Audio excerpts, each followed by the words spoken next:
todas e todos.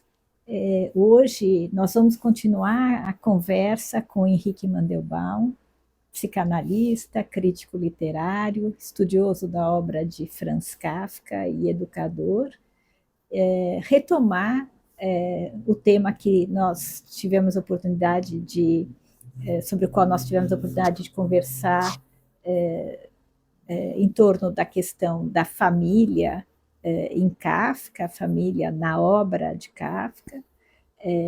E então hoje vamos seguir essa conversa. Eu passo a palavra para o Henrique, agradecendo a continuidade dessas reflexões.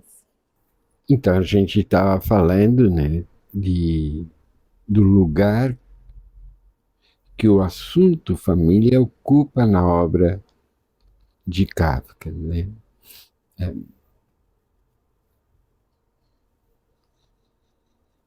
E acho que hoje gostaria de dar um passo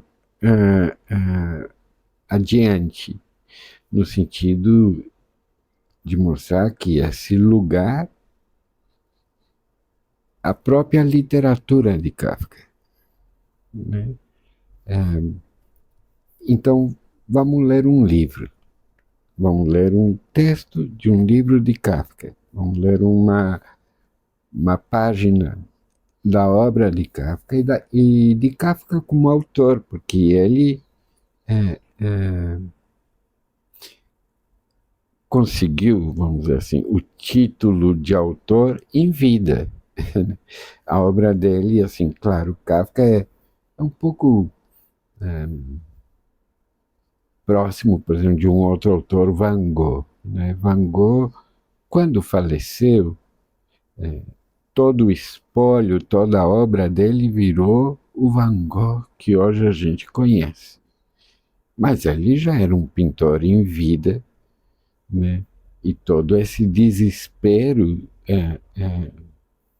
que a obra de Van Gogh, porque a obra de Van Gogh é um desespero capaz de ser expresso com tanta beleza, né?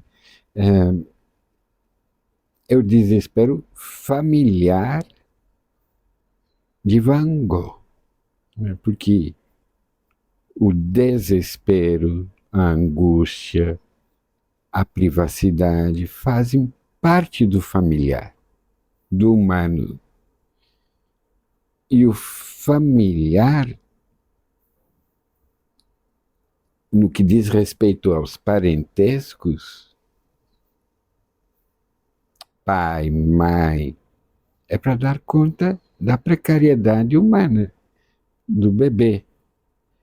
O infantil, em Freud, é um pouco sinônimo de angústia, né?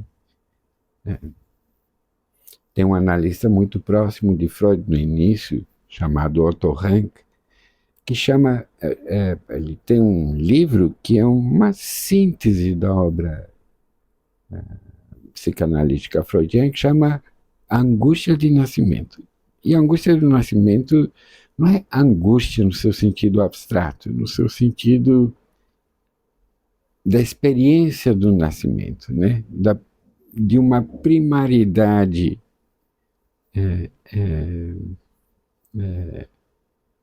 de uma primariedade da vida humana, que é a angústia. E a angústia tem uma linguagem, é uma linguagem também, no humano e nos bichos também, porque todo aquilo que o Freud nos ensina a respeito dos processos de identificação, que é como a gente constrói a nossa identidade, tem como núcleo a angústia. A possibilidade da angústia do bebê se identificar com a angústia da mãe. E da angústia da mãe, acolher a angústia do bebê e dar algum nome, dar alguma bebida, dar algum leite. Nutrir em todas as dimensões. Isso é Freud. Em Kafka,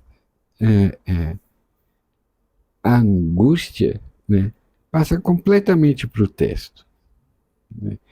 E esse pequeno livro daqui é um médico rural. É um livro que ele publicou em 1919. E é um livro muito estranho, né? É um livro de vanguarda na época, da vanguarda expressionista. Então, ele não é... Kafka não é um autor, vamos dizer assim... o que a gente poderia dizer? O contrário de profissional, o antônimo de profissional. Não é um autor amador, é um profundo conhecedor da forma escrita, que se chama literatura, né? Da literatura, e se posiciona em relação dela. Assume já um lugar de vanguarda nesse sentido, né? Então, é uma escrita comprometida com uma estética, né? Com uma forma, né? E o editor deste livro, Kurt Wolff, é um editor de vanguardas. Então, é um livro, vamos dizer, que traz a assinatura de Franz Kafka como um autor, né?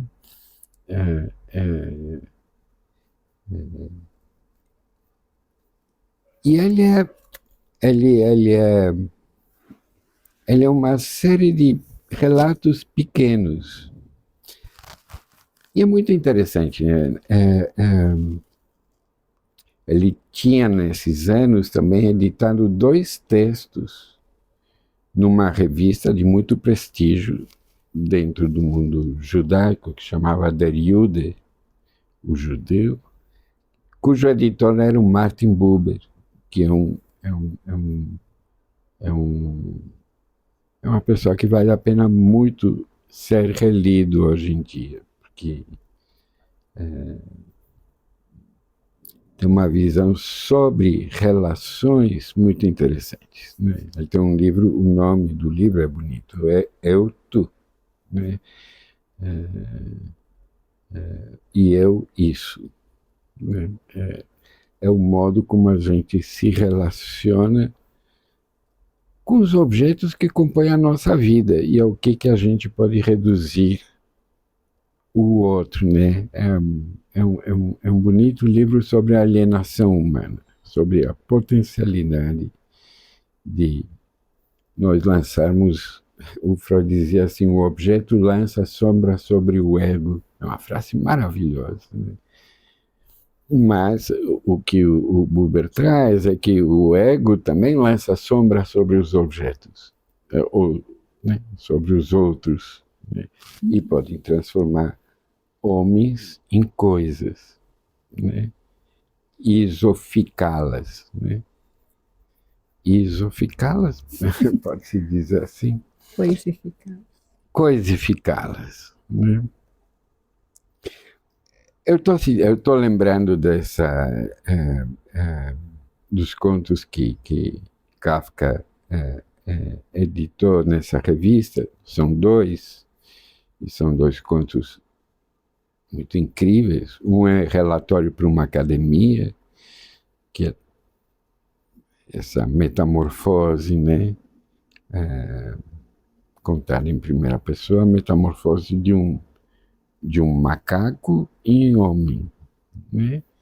E o segundo, que é Entre Chacais e Árabes, que é quase como se fosse uma fábula, né? Muito estranha, né? Um certo orientalismo, porque por um lado tem árabes, por outro lado tem chacais, e está numa revista cujo foco são o mundo judaico nesse instante, né? Então, mas Kafka ficou muito feliz. Eu estou trazendo isso porque Kafka ele anota no diário quando esses 2 contos saem, e ele se surpreende que tenham sido escolhidos, ele diz, quando ele recebe a notícia, ele escreve assim: situações como estas, né, são sempre inspirantes dos ataques de vaidade e autocomplacência. Aí ele diz: a orgia, né, ao ler os contos de Inderyude, a orgia ao ler os contos de Inderyude, como um esquilo na gaiola. A felicidade do movimento, o desespero da clausura, a loucura da resistência, o sentimento de infelicidade diante da calma do exterior. E ele diz, e tudo isto não em sucessão, mas na imediaticidade, que é uma maneira tão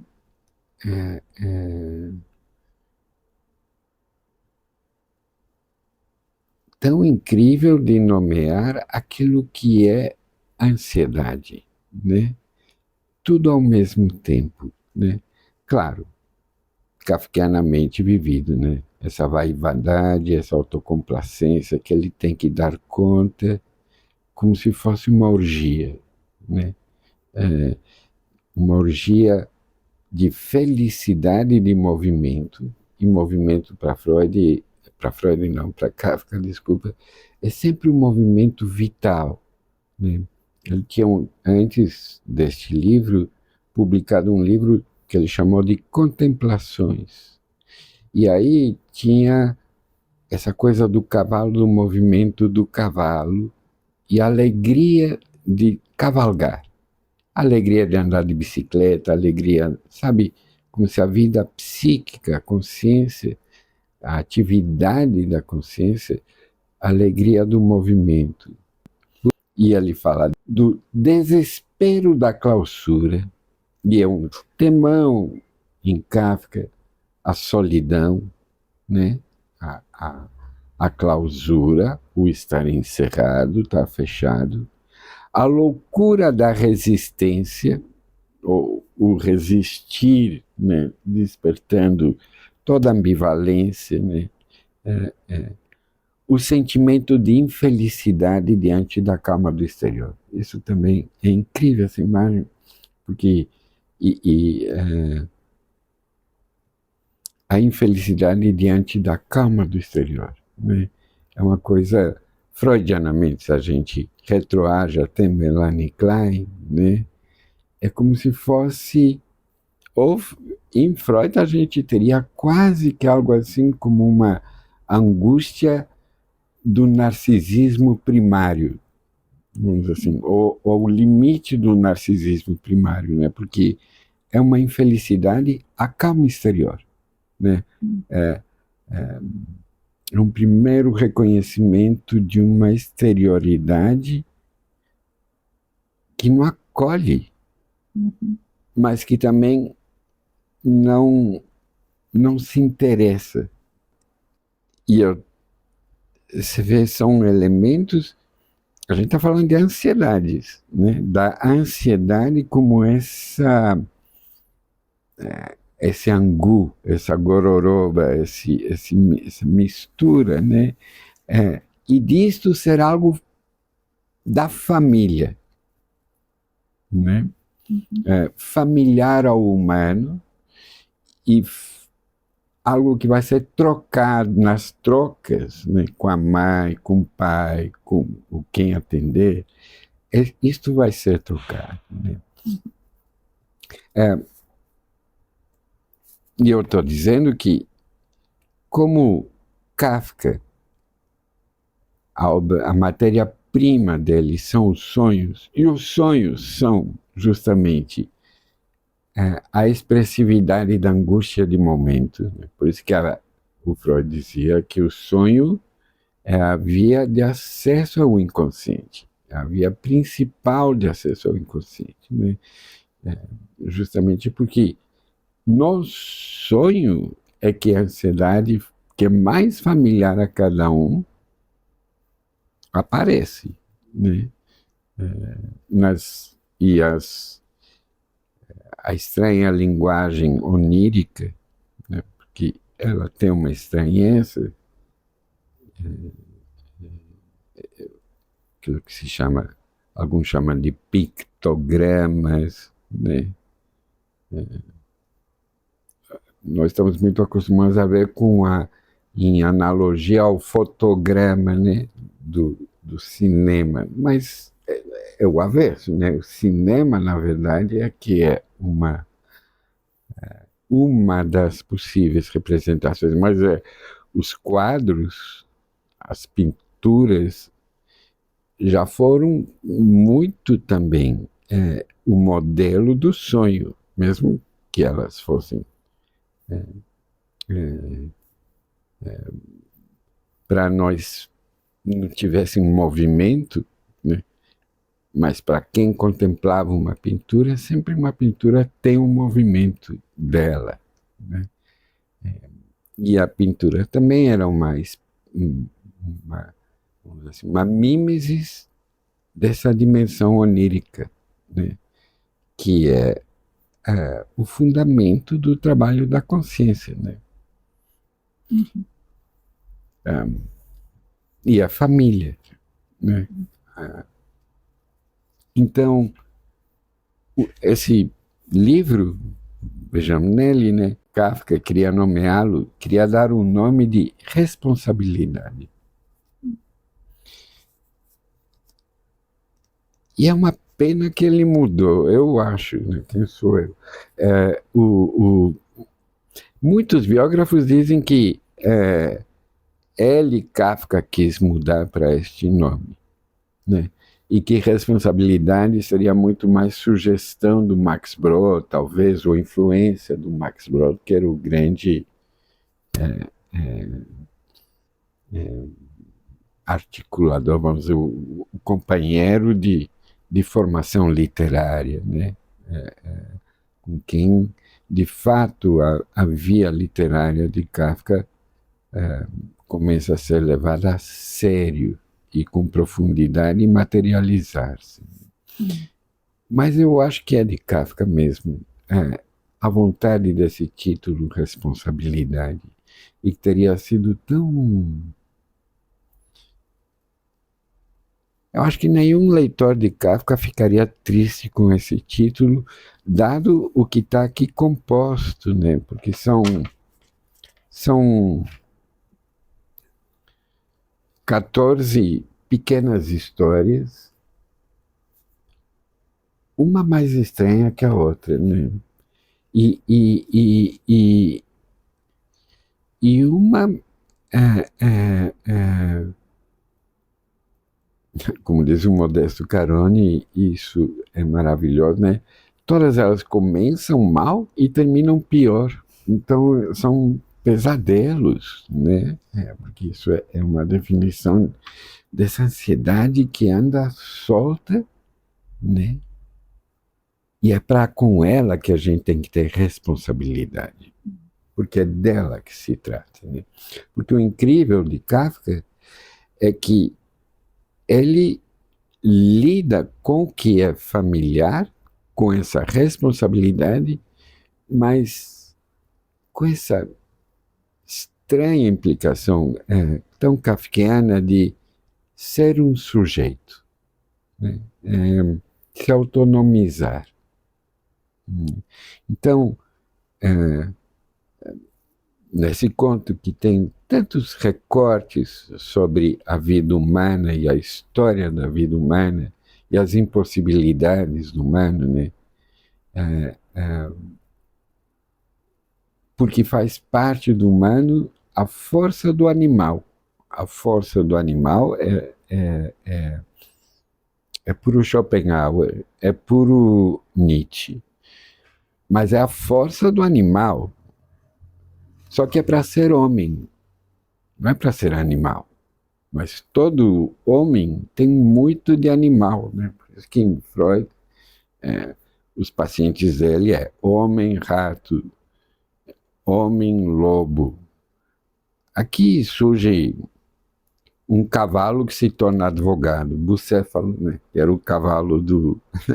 ou cavalos que fazem um médico, né? É incrível. Aqui tem esse conto, um médico rural, que é quem lê esse conto, de fato, tem que lidar com pesadelo, né? Normalmente nos pesadelos a gente acorda, né, de um pesadelo, é algo que rompe a nossa fruição, vamos dizer assim, associativa e nos desperta, né? Por isso que é parte do sonho despertar, né? A ruptura, a impossibilidade. E que bom que a gente acorda, porque ficar encerrados em pesadelos é também um pesadelo, né?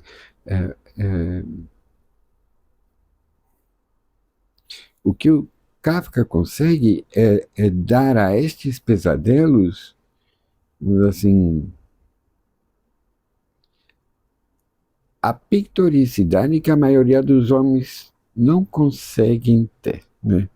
Sabe, como dizem tinha um musical do Don Quixote, né? Don Quixote foi musicalizado, e tinha uma música que cantava sonhar o sonho impossível, né?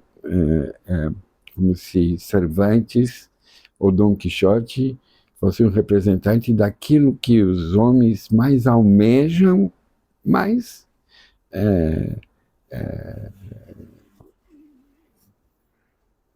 graças a Cervantes a gente chega a um sonho, amplia a possibilidade onírica nossa, né?